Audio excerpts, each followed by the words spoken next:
Cumprimento o povo de Deus com a paz do Senhor Jesus. Amém? Amém. Glória a Deus. Amém. Irmãos, antes de iniciar a palavra, vocês perceberam como o culto inteiro falou de batalha espiritual?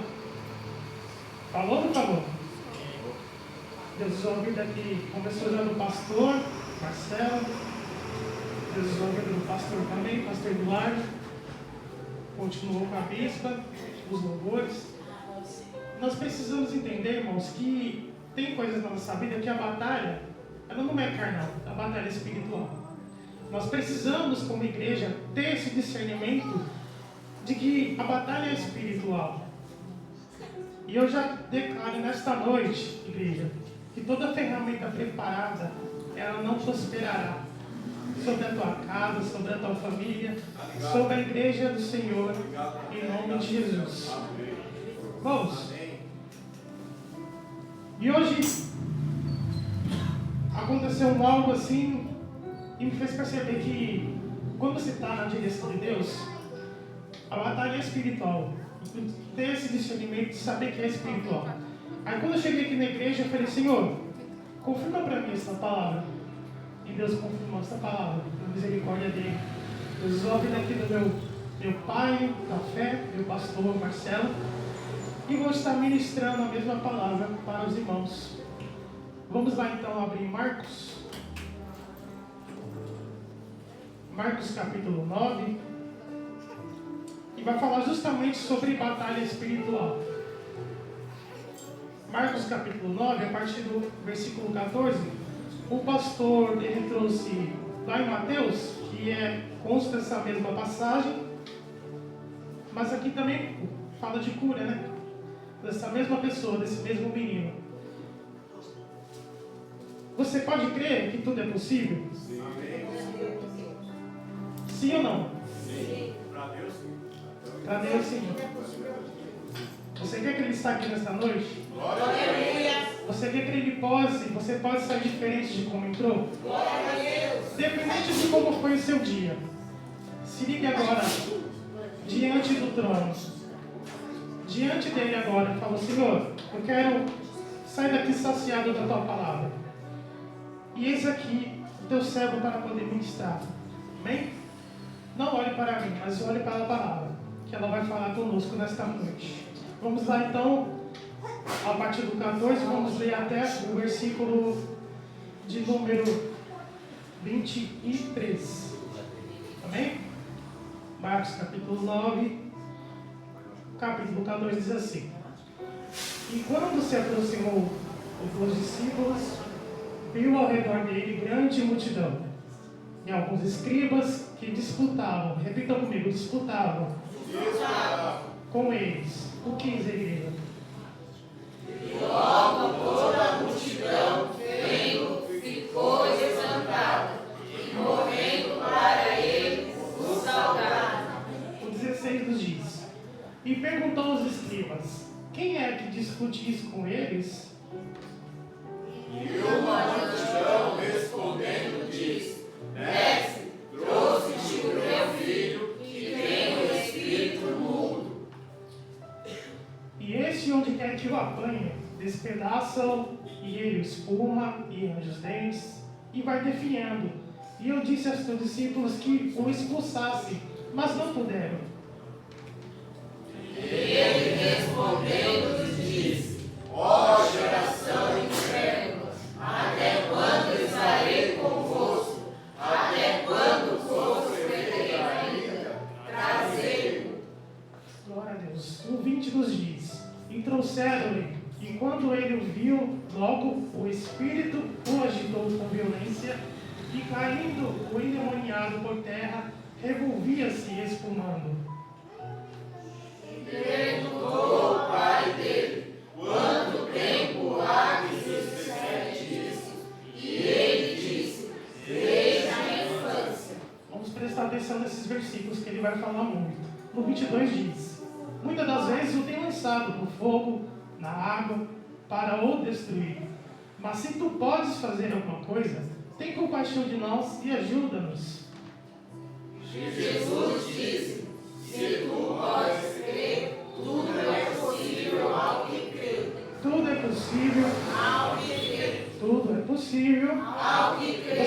está aqui nesta noite? Glória a As Deus. palmas louvam o Senhor. Amém?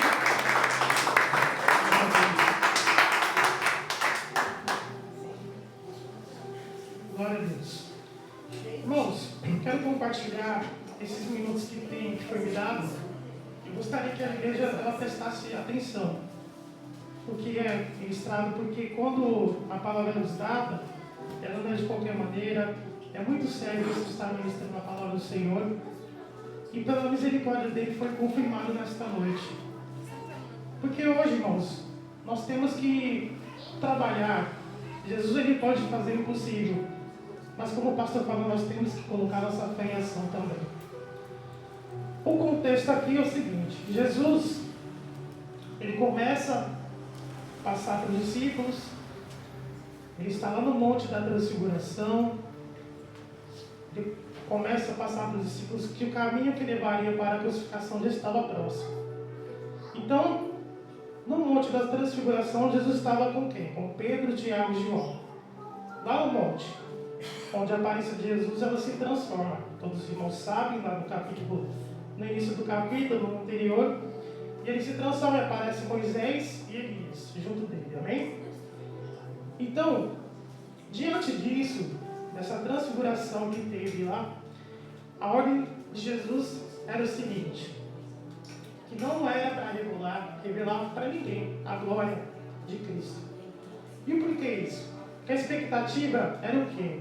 Naquele contexto, naquela época, é que se todos soubessem, a sociedade em si, ela ia querer colocá-lo de forma política, querendo colocar ele no trono de forma política, coroá-lo e rejeitando o que era da vontade que foi feita conforme ele foi enviado, que era o quê? O caminho da cruz, o caminho de padecer, o caminho de sofrer.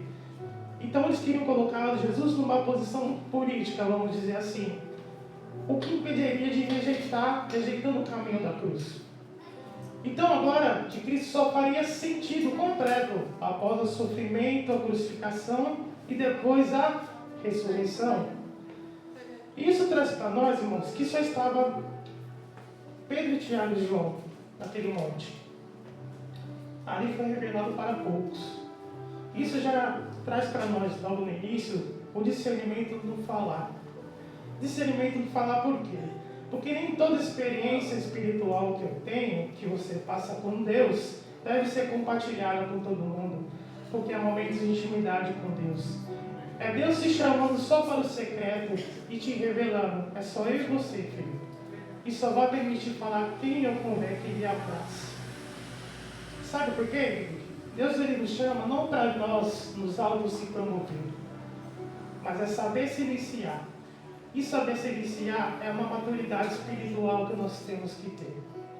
O saber se calar e não falar no momento certo. Bem? Jesus estava com Pedro, Tiago e João. Saiba selecionar quem vai ficar do teu lado.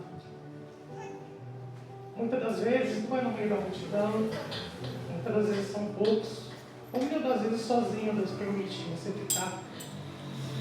Porque Ele, nesta noite, está dizendo, saiba selecionar. Jesus estava somente com 3 lá em cima no Monte da Transfiguração. Então saiba nesta noite selecionar. Se Deus está tirando, deixa Deus selecionar quem fica do teu lado. Não chame para perto aquilo que Deus tirou. Não chame para perto aquilo que Deus resolveu tirar da sua vida.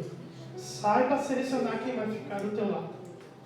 Então, continuando, logo após descer do monte, Jesus encontra os discípulos cercados por uma multidão, lá no versículo 14. E ele se depara com uma situação ali meio inesperada, sendo questionado pelos escribas. Presta atenção que nota que os líderes religiosos da época, eles aproveitavam. Eles estavam diante de uma situação de impotência dos discípulos, vamos dizer assim, para questionar, humilhar os discípulos, ou colocar até em dúvida a autoridade de Jesus.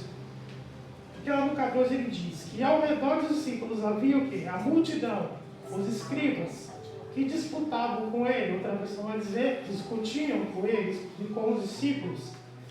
Disputavam por quê? O que os escribas, eles estavam discutindo com os discípulos que estavam na razão. Quem é que estava na razão? Ele estava diante de um problema, de um pai ali que estava sofrendo com o filho endemoniado.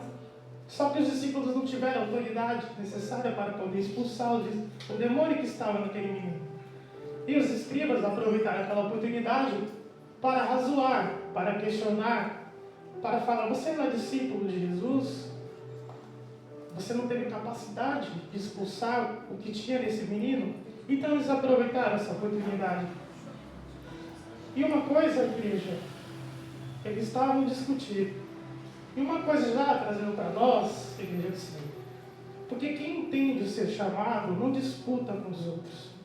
Quem entende que tem seu propósito, quem entende que tem chamado, quem entende que é escolhido, quem entende que é a sua vocação, não fica parando o tempo para ficar discutindo com os outros. Sabe, porque quem sabe mais, quem sabe menos, quem está na razão, quem não está. Então, se você é escolhido nesta noite, se você é um escolhido, se você é discípulo de Jesus, não perca tempo discutindo com ninguém, apenas entrega para Deus. Sabe, porque Ele está aqui nesta noite nos trazendo e nos ensinando também. Porque eu não preciso perder meu tempo e ficar discutindo se eu estou na razão ou não. Mas Ele sabe, Ele é o nosso juiz. E é Ele que vai interceder pelas nossas vidas. Bem, quem entende que tem seu propósito, porque quem entende que foi chamado não se sente menosprezado, porque alguém que tem mais autoridade que ele, ou se é alguém que tem um chamado diferente que o dele. Até porque uns louvam, outros pregam, outros ensinam, outros profetizam, e cada um fica na vocação que Deus te chama. Amém? Então não existe competição, não existe comparação no reino de Deus. Quando você tem convicção da sua fé, quando você tem convicção daquilo que você foi chamado, quando você tem convicção daquilo que você foi escolhido e daquilo para que você foi chamado. Amém? Porque quem justifica é Deus. Eles estavam discutindo. Mas aí, no versículo 15, diz que logo toda a multidão vendo Jesus, Jesus aparece para encontrar com os discípulos. Quando a multidão vê Jesus, ela fica espantada e vai até Jesus para saudar. A multidão para de dar atenção para a discussão e começa a dar atenção para Jesus. Sabe por quê? Aquilo que Jesus, Ele carrega, Ele chama a atenção. Foi falado aqui, louvado aqui, a presença. Aquilo que Jesus tem atrai a atenção na multidão. A multidão para de olhar para aquilo que está sendo discutido e ela começa a olhar para o Cristo que apareceu. Porque Jesus chegou. Jesus chegou aqui nesta noite. Sabe por quê? Porque Jesus carrega, igreja, chama atenção.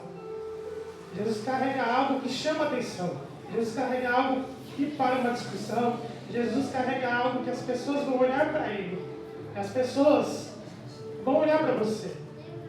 Sabe por quê? Vão olhar para você? Não pela sua aparência, mas pelo fato de você ser bonito. Não é por isso. Não é pela sua aparência.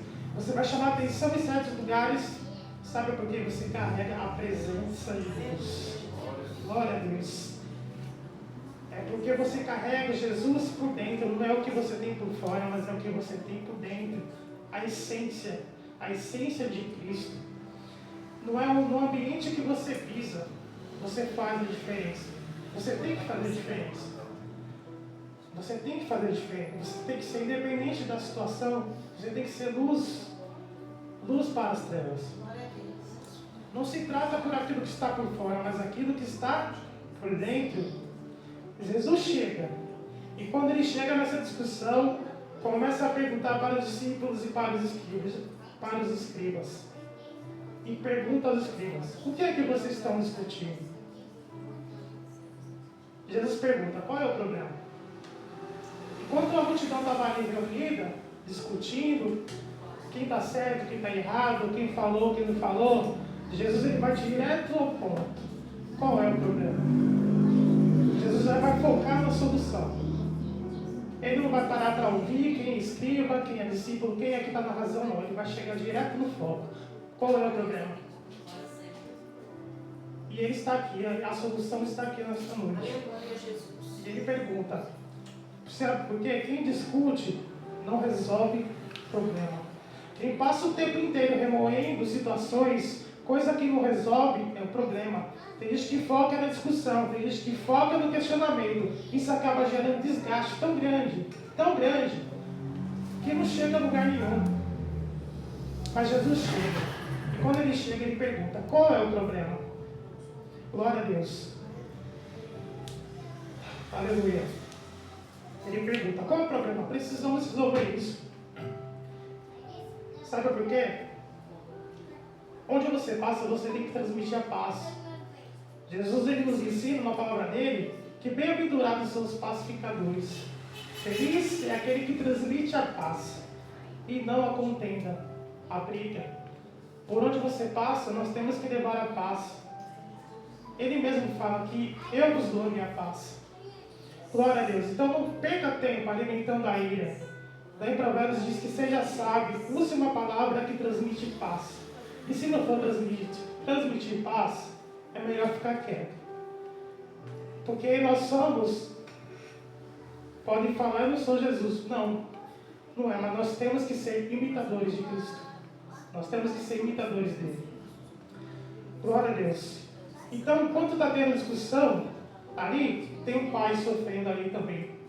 Tem um filho sofrendo também. E no 17 ele nos diz: e um da multidão. Quem era esse da multidão? O pai. O pai. Disse: mestre, trouxe-te o meu filho que tem um espírito mudo. Olha só, vamos prestar atenção nesse versículo 17.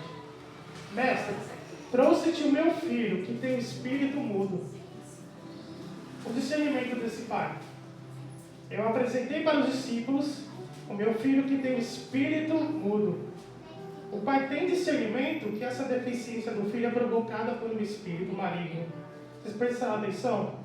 O próprio pai sabe que há por trás, que é o espírito que está no meio dele, que deixa o quê? Ele mudo. Ou seja, não é enfermidade comum, mas é um espírito maligno impedindo o menino de falar. Amém, igreja?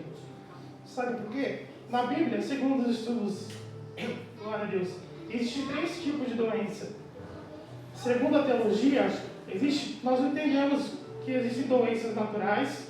Segundo a teologia, nós entendemos que existe aquela doença que é provocada por Deus e aquela que são provocadas por demônios. Sabe por quê? Vamos na Bíblia. A doença natural, de como é que ela ocorre.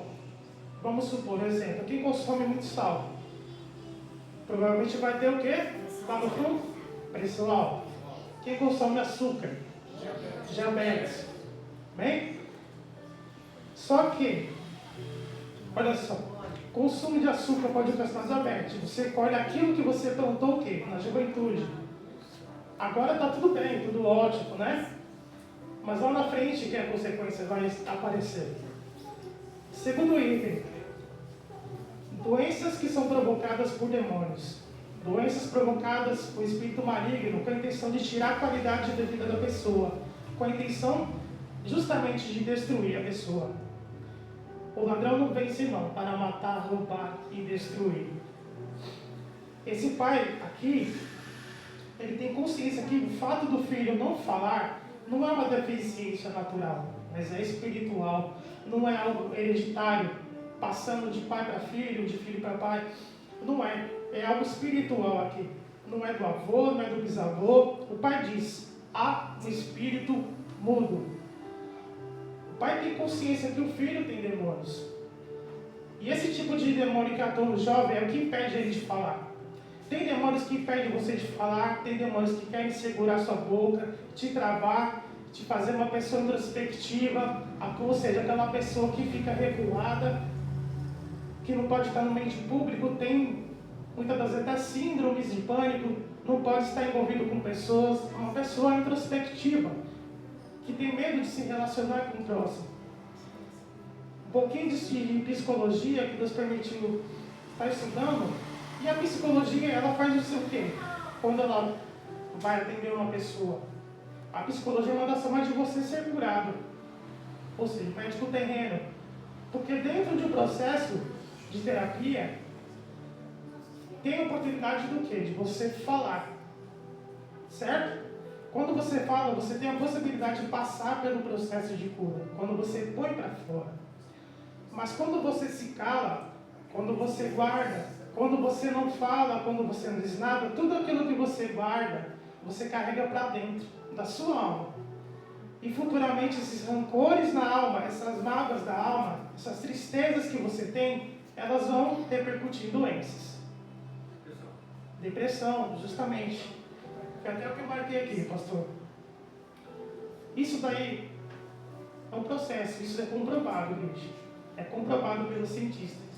Que quem guarda muitas coisas e não põe para fora, está sujeito a passar por isso. Não sou eu que estou falando, mas é o estudo. Deus permite nós estudarmos também para conhecermos os estudos, mas o estudo principal é a palavra dele. Mas ele permite. Então tem demônios que impedem você de falar, fazem de tudo para te deixar mudo, para ele continuar atuando sobre a sua área, a área mais oculta, e atacando o quê? Começa a atacar o seu psicológico, começa a atacar o seu coração, começa a você sentir reações que aquilo vai sujeitando em você e vai fazendo tão mal para você se você não coloca para fora. E aí o pai chega para Jesus e diz: glória a Deus. Para que eu pulei um pouquinho aqui. Muitas pessoas então desenvolvem doença. E o que você faz? Você se cala. Quando você se cala, você carrega toda aquela carga emocional para o seu corpo. Então tem demônio que te impede de falar. Aí o pai chega para Jesus e diz, 18, versículo 18, ele diz: e este quem? O demônio. Onde quer que apanha, despedaça. O pai não está dizendo meu filho, está dizendo este demônio. E voltando só mais um pouquinho aqui. Desde o início, ele fala meu filho, certo? Lá na mulher cananeia, quando passando por essa mesma situação, a mulher cananeia está com a filha endemoniada dentro de casa. Mas ela vai até Jesus e ela fala: minha filha. Ei, igreja, não importa, independente de onde o seu filho está hoje, ele continua sendo seu filho. Se ele está na presença ou se não está, se ele está aqui ou está lá fora, ele continua sendo o seu filho. Se está doente ou não está, se está te dando trabalho ou não está, ele continua sendo o seu filho. Glória a Deus. Glória a Deus. O pai aqui chega numa situação desesperada. Ele não está dizendo meu filho, o pai está dizendo este demônio. O demônio que vem sobre o filho, o fere, o machuca, o lança no fogo, o lança na água. Ele tem a consciência também que o filho está travando uma batalha espiritual aqui. Sabe por quê? O primeiro ponto, existem 2 pontos. Para que você precise entender sobre a batalha, você precisa saber que ela é espiritual. Se você não entende que essa batalha é espiritual, você vai lutar com armas erradas. Você pode perder essa guerra se você não tem o quê? Discernimento para saber se ela é ou não espiritual. A ação maligna na vida desse filho e a ação maligna que está trazendo destruição para aquela vida, para aquela casa. Quantos anos? Ele vai falar quanto tempo que está assim. Você precisa, nós como igreja do Senhor, lutar com as armas certas, lutar com as armas espirituais. Sabe por quê? Se você não tiver discernimento, você vai continuar batendo boca, você vai continuar brigando, você vai levar para o psicólogo, você vai gastar dinheiro com remédio. É um círculo que vai ali, ficando preso e não se resolve. Você precisa identificar o que é demônio, o que não é, o que é espiritual e o que não é. Paulo diz que a nossa luta não é contra a carne, não é contra o sangue. A minha luta não é com o ser humano, mas é com os quê? Os principados e as potestades. Principado, lá no hebraico, quer dizer o quê? Principal. E as potestades são o quê? Demônios que habitam nos ares e também nas áreas celestiais. Aqui dentro também. Aqui dentro também. Mas Paulo está dizendo que essa luta é espiritual. Se você não estiver discernimento, você vai continuar entrando em guerras erradas.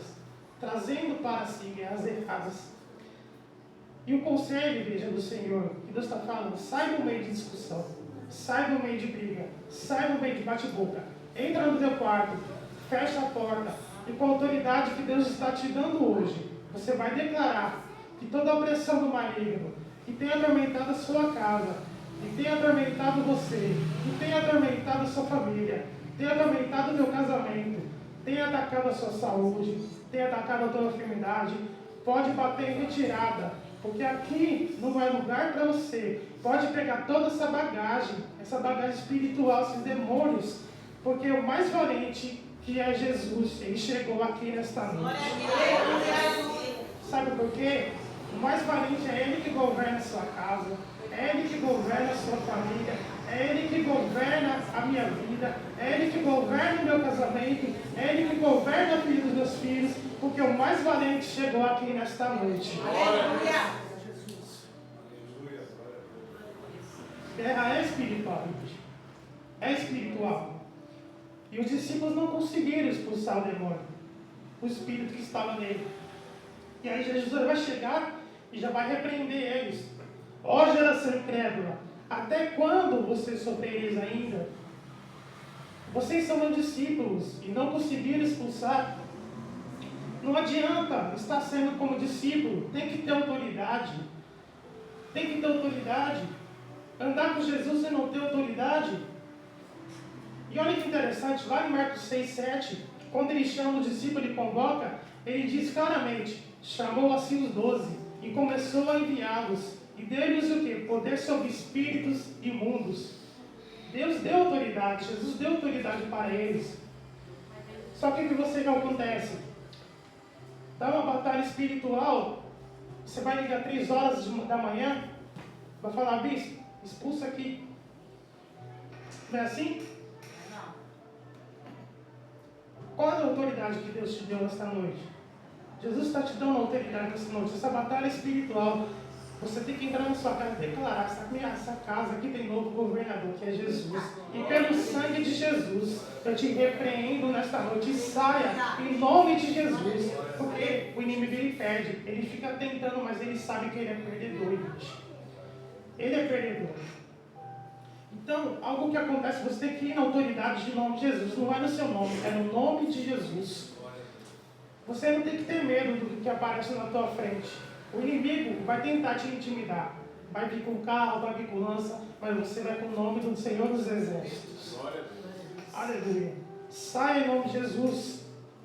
Sabe por quê? Pessoa que não tem autoridade é mais ou menos assim. Saia em nome de Jesus, que Paulo prega, demônio. Aí eles vão falar assim, bom, Jesus eu conheço, Paulo também eu conheço, mas e vocês, quem são? O que acontece? Os demônios que estavam aí agem com tanta violência que dá uma surra naquelas pessoas. E eles batem em retirada na hora, com tanta violência, né, meu bispo? Até isso, ficaram até sem roupa. Quem vocês são? Foram espancados, foi tão violento que eles fugiram, até sem roupa. Vão vir procurar você, sabe por quê? Porque você tem Jesus. Se você entrou aqui esta noite, saiba, você tem Jesus.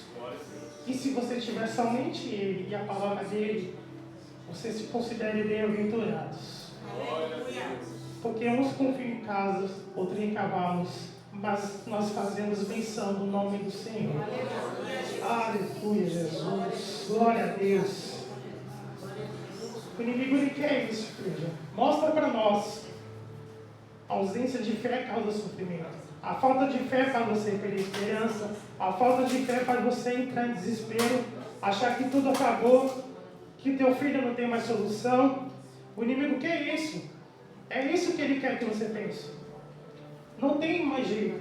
Mas no meu casamento não tem mais jeito na vida do meu filho, na minha casa, nas minhas finanças. Ele quer que você pense que essa luta é física. Só que nesta noite você vai sair daqui lutando com armas espirituais. Porque pelo poder desta palavra que está dizendo nesta noite, você vai declarar sobre a tua casa. Falar, esta batalha, não sou eu que tenho que pelejar. Mas é o Senhor dos Exércitos, e eu sei que Ele está comigo. Glória a Deus. E aí no seguinte ele disse, trouxeram o menino até Jesus. Veja, não importa importa o tamanho do seu problema, não importa o tamanho da sua dor, o que você está passando, eu não sei, mas Jesus sabe. E Ele fala, traga até a mim, independente do tamanho da sua dor, traga até Jesus. Você está no caminho certo, você está no lugar certo. Derrame-se diante do altar. Derrame-se na presença dEle. Entregue para Ele o seu problema. Leve até Jesus. Não importa o que os outros vão falar. Leve até Jesus. Sabe por quê? Ele tem a paz que você precisa. E continuando, o texto diz que quando viu Jesus, olha só, quando viu Jesus, logo o Espírito se agitou com violência. Porque ele agiu com violência. Sabe por que ele agiu com violência? Tem dois motivos. Primeiro, o demônio sabe quem é Jesus. Sabe ou não sabe? Sabe por quê? Vamos na palavra. Tanto sabe que é Jesus, que quando o Espírito que está sobre o menino, ele vê Jesus, fica agitado com violência. Marcos capítulo 4, versículo 41, olha o que diz. Que os discípulos estavam no final de uma tempestade. Quando Jesus acalma o vento e o mar, os discípulos terminam dizendo, quem é esse que até o vento e o mar lhe obedece? Quem é esse? Discípulos. Perguntando quem é esse? Quem é esse? E lá no capítulo 5, no versículo 7, Jesus chega em Gadara, sendo que a intenção desse barco era chegar lá em Gadara. Então, quando os discípulos pisam em Gadara com Jesus, o demônio que estava no gadareno, ele fala, que tenho eu contigo, filho do Deus Altíssimo? Filho do Deus Altíssimo. E quando clama em grande voz, diz, que tenho eu contigo? Conjuro-te por Deus que não me atormentes. Ele sabe ou não sabe? Ou seja, o discípulo não sabe que é Jesus, mas o demônio que estava no gadareno sabe que é Jesus. E tanto sabe que eles serão condenados. Você pode não saber quem ele é. Você pode ouvir falar dele, mas o inimigo fica atemorizado só em saber que ele está aqui no nosso meio. Só de saber que ele opera. Porque ele se levanta tentando te intimidar, querendo te fazer grandes coisas, mas é maior que está em você. Você tem que ter essa dimensão, ter esse discernimento que é o maior que está com você. Por que o demônio agita o menino? Porque ele sabe que está na frente dele, sabe que é Jesus. Por isso o Espírito se agita com violência, porque ele sabe que vai perder. Parou para pensar? Se a sua guerra aumentou? Sua guerra está aumentando? Está difícil? Falam de você, atacam você, caluniam você, atacam no trabalho, na família, a guerra aumenta, porque o inimigo sabe que ele vai perder. Ele sabe que ele vai perder. Quando o diabo sabe que está próximo de perder, ele vai começar a agitar, ele vai começar a fazer barulho, ele vai começar a fazer ruído, mas ele vai com intenção para cair, em nome de Jesus. Quanto mais próximo você estiver de algo que Deus te preparou, maior serão as guerras que você vai enfrentar. Glorifica a Deus, igreja. Glorifica a Deus, igreja. Vocês estão entendendo, igreja? Se o inimigo sabe que ele vai perder, é por isso que os ataques acontecem. Mas eles acontecem para cair. Porque o que Deus tem preparado para você, o inimigo não toma. O inimigo não tem poder para tomar. Quanto mais próximo você estiver, não pare agora, porque se está tendo agitação, porque os ventos sopram, se tem tempestades, maior serão as guerras que você vai enfrentar. Mas sabe, o diabo sabe que essa guerra está ganhando. Tanto sabe que vai perder que agita o menino, para lá e para cá, fazendo o menino espumar, gerando sofrimento. Sabe por quê? Vai chegar a libertação para aquela vida. Vai chegar e chega a libertação aqui nesta casa hoje. Em nome de Jesus. Aleluia, Jesus. O diabo não vai impedir os planos de Deus, o propósito de Deus. Quando viu, agitou-se com violência, caindo endemoniado por terra. Aí o texto fala que caiu o menino. Que não caiu o menino. Caiu o quê? O endemoniado. Porque não está caindo mais o menino, mas sim o demônio que está nele. E caindo por terra, revolvia-se espumando. Alguns dizem que era como se fosse uma doença epilética, né? Epilepsia, né, pastor? Mas sabe, ele caiu por terra. E é a última vez que o diabo derrubou esse jovem. E revolvia-se espumando. Deus vai entrar com basta nessa situação. Deus vai entrar com libertação para esta vida. Ele cai no chão, range os dentes e ele espuma pela boca. Sabe por quê? É a última vez que ele vai atormentar este menino. Você pode crer que é a última vez que você vai passar por essa situação? Porque Deus, pelo poder desta palavra, igreja, tanto sabe que ele vai perder, por isso que ele agita, por isso que ele faz colocar você, espírito de desistência, faz você não querer ter mais vontade de servir a Deus, de orar a Deus, de buscar a Deus, de buscar pela tua casa, pelos seus filhos, pela sua família. Sabe por quê? Quanto mais a pressão aumenta, mais sabe que ele vai perder e vai cair por terra. Glória a Deus. Levando para a medicina, poderia constar isso, esse ataque. Só que Jesus não se dirige, perceba bem, Jesus ele não se dirige ao menino, primeiramente, para expulsar. Ele vai falar primeiramente com quem? Com o pai. Isso nós vemos aqui. No 21 ele vai dizer, pergunta para o pai, quanto tempo há que lhe sucede isso? E o pai responde, desde a infância. Desde a infância. Jesus sabia quanto tempo ele estava em sofrimento? Sabia, né? Glória a Deus. Jesus sabe que ele está manifestado. Ele é onisciente, ele é onipotente, ele é onipresente, ele sabe de todas as coisas. Só que Jesus pergunta, há quanto tempo? Quanto tempo isso está te machucando? Quanto tempo isso gera dor em você? Quanto tempo causa sofrimento? E o pai responde, desde a infância. E aqui já era outro sentido. O texto que nós lemos, porque antes de Jesus curar o menino, ele vai falar com o pai. É porque tem um propósito. Jesus vai curar primeiro o pai para depois curar o menino. A pergunta que Jesus está fazendo, o pai o quê? Colocar para fora, para falar. Porque todas as vezes que Jesus nos faz falar é porque ele quer curar a nossa alma. Jesus pode liberar, poderia ter liberado uma palavra para o menino, com uma palavra apenas, e sai em nome de Jesus. Dar uma ordem de comando por alguém, mas ele resolve iniciar o diálogo com o pai. Principalmente um diálogo, sabe por quê? Vai começar a gerar fé nele. Porque este pai, ele está totalmente sem fé, está cansado. Vê um menino ali desde a infância. Nós que somos pais sabemos como é difícil o nosso filho estar ali sofrendo, a gente fica muitas das vezes impotente, sem saber como lidar com a situação. Como é difícil ver nosso filho sofrendo. Como é difícil. E ele estava desde a infância. Vai saber se quantas das vezes ele levou para o médico, quantas das vezes ele tentou vários especialistas e nunca resolvia nada. E aquilo vai, a fé degradando, vai caindo, falando, não tem mais solução. Mas ele chegou no caminho certo, que estava Jesus. E ele vai perguntar para ele. Vai começar, iniciar um diálogo com ele, que vai começar a falar. Vai começar a falar. Porque, sabe, não é só o filho que está mexendo nessa história. O pai também está carregando essa dor. Se o filho está sofrendo, o pai também compartilha de dor. Se o filho sente, o pai também sente. Porque nada adianta ele somente curar o filho, senão a família do filho. Glória a Deus. Jesus está falando.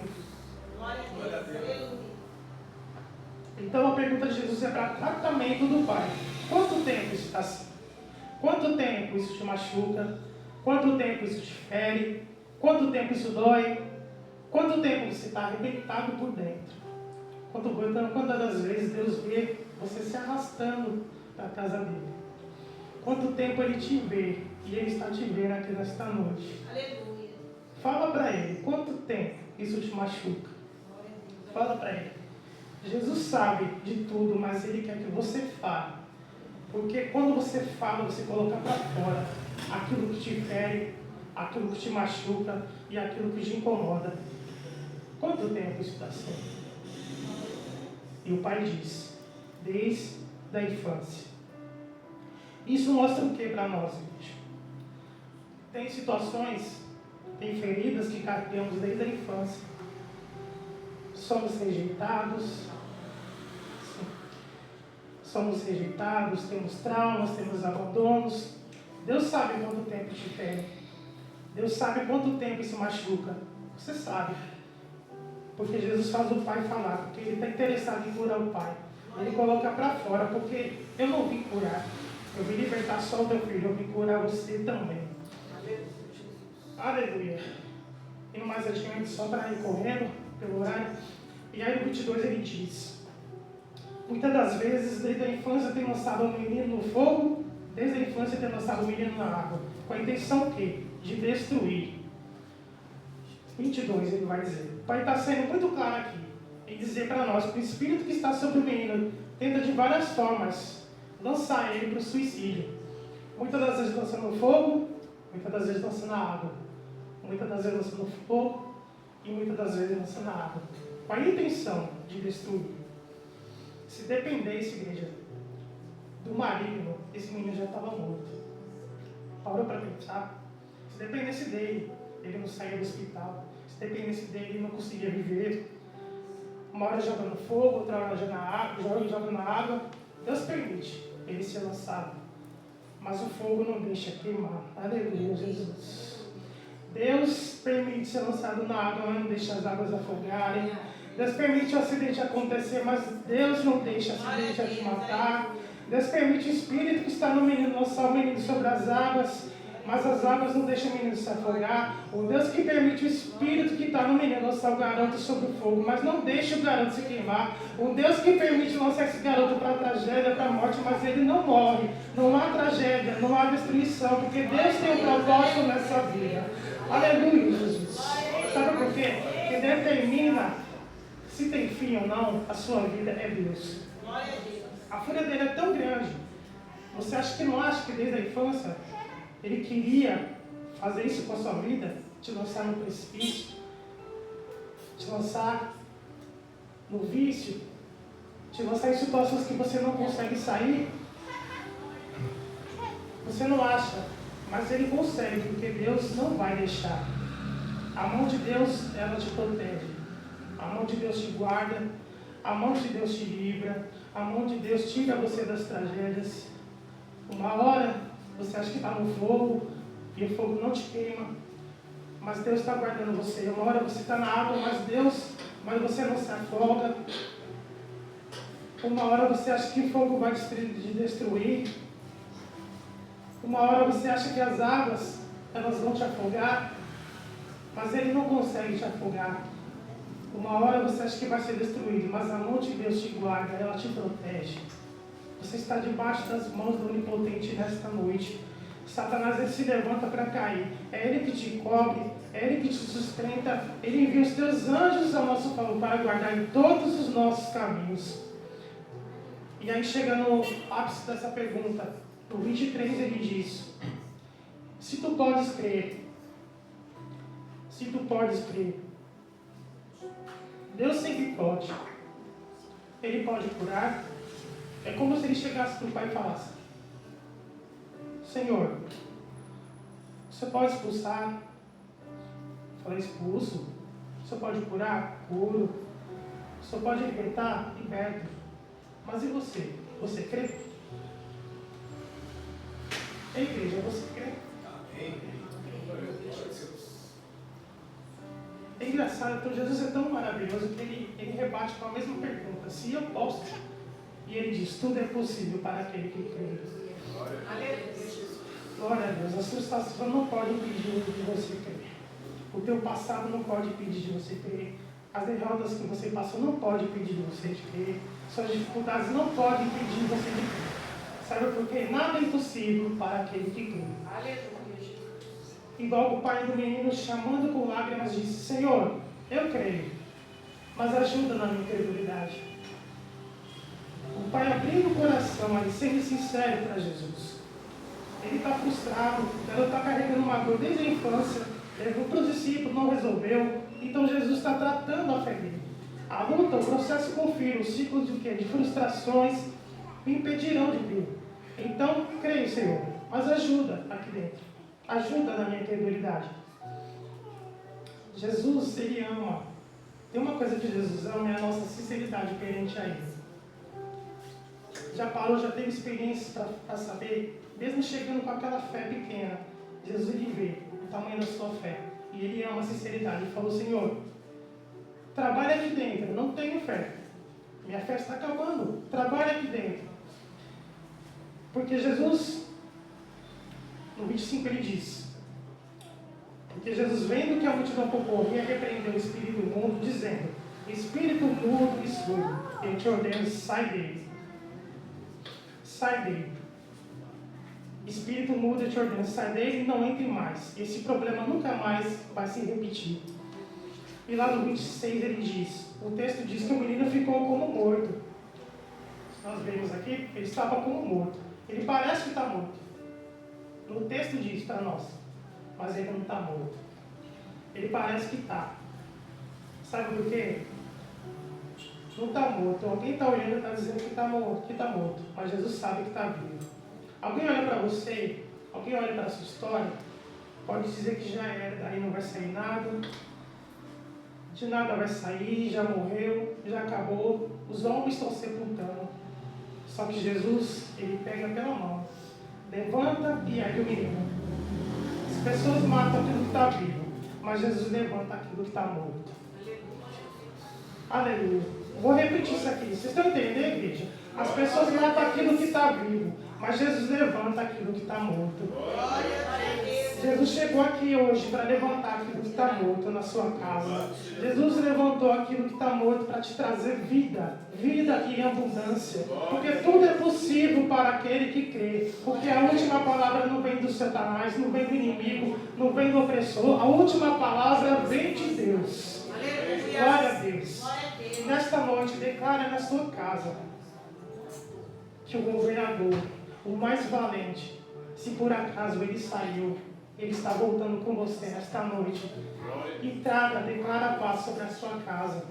Porque nenhuma opressão você vai ter mais. Nenhuma opressão do inimigo vai ter mais. Sabe por quê? Deus te está dando autoridade nesta noite para você chegar na sua casa e trazer consigo a paz dele. Senhor, eu creio que o mais valente está nesta casa, que a tua presença está na minha casa, na minha família, no meu casamento, na vida dos meus filhos, sobre a minha saúde, sobre a minha finança. Declare isso nesta noite para ele, em nome de Jesus, porque toda armadilha preparada, toda potestade do maligno vai cair por terra nesta noite, em nome de Jesus. Amém? E as palmas vão ao Senhor nessa oportunidade.